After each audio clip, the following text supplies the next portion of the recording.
Assalamualaikum, selamat malam. Malam minggu. Ya kan malam minggu kalau di sini ada pengajian.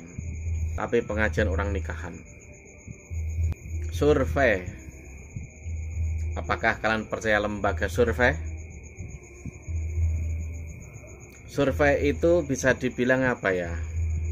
Dulu pertama kali muncul sangat kontroversi. Tetapi memang di dalam KPU sendiri itu lembaga survei itu terdaftar. Ada banyak ternyata. Banyak bukan main lembaga survei yang terdaftar di KPU untuk 2024 ini. Ngopi dulu.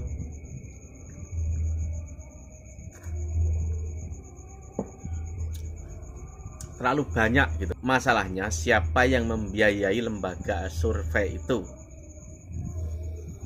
Kalau dari salah satu tokoh politik berbicara, lembaga survei itu mahal. Dia untuk mengeluarkan infonya yang katanya dari survei itu mahal ternyata. Padahal tokoh politik yang berbicara ini tokoh yang bisa dibilang atasan. Kalau dia bilang mahal berarti nilainya kan tidak ecek-ecek. Tidak hanya puluhan juta atau ratusan juta. Politik itu kalau dibilang mahal berarti itu M. Mungkin ember kali ya. Kenapa saya kurang percaya lembaga survei yang sekarang ini khususnya 2024? Tentu ada alasannya. Tapi saya percaya lembaga survei itu bisa mempengaruhi orang. Itu percaya. Itu saya percaya.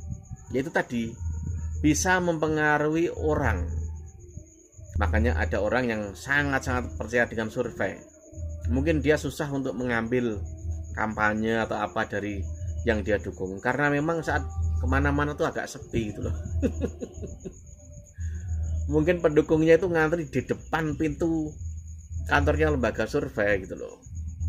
Padahal lembaga survei itu biasanya menggunakan hanya berapa sampel toh, 1.200 lah, ada yang 2.000 macam-macam. Itu sedikit loh kalau dipikir-pikir tuh sedikit. Tapi tekniknya itu jelas ada rumusnya. Kalau saya kurang percaya. Karena apa? Saya melihat soal politik, soal alam politik di Indonesia saat ini. Ada intimidasi. Ada hal-hal yang berbau kecurangan. Bahkan sampai kemarin itu namanya kampanye, itu kan biasanya mengerahkan bis.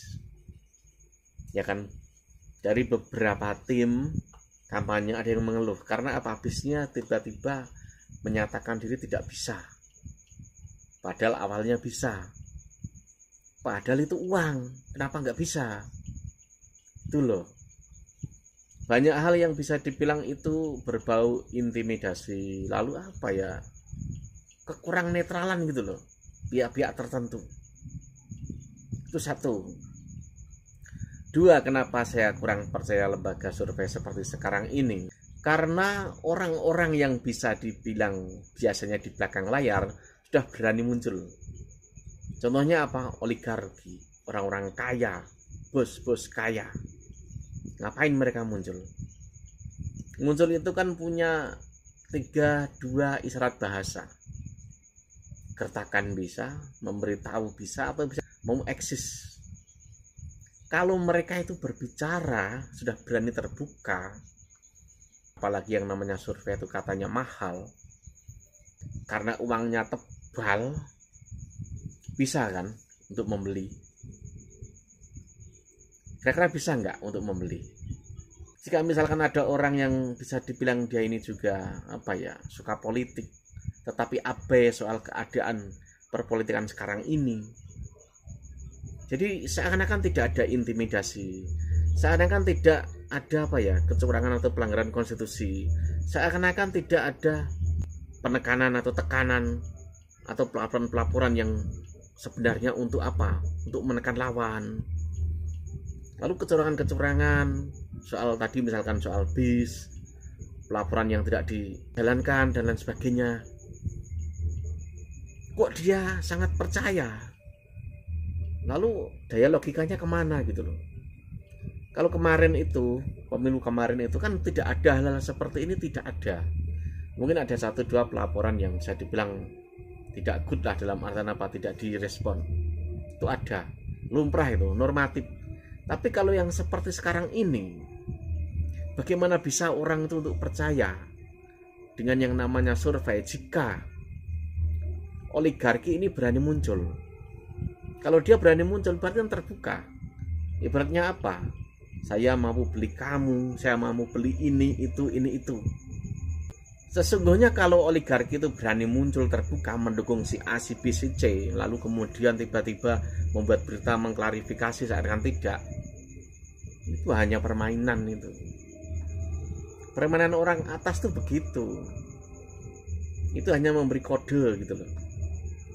Apalagi yang katanya survei dari luar itu bisa dibeli. Kemungkinan bisa dibeli sangat mudah. Apalagi survei yang dari luar itu kemungkinan bisa dibeli.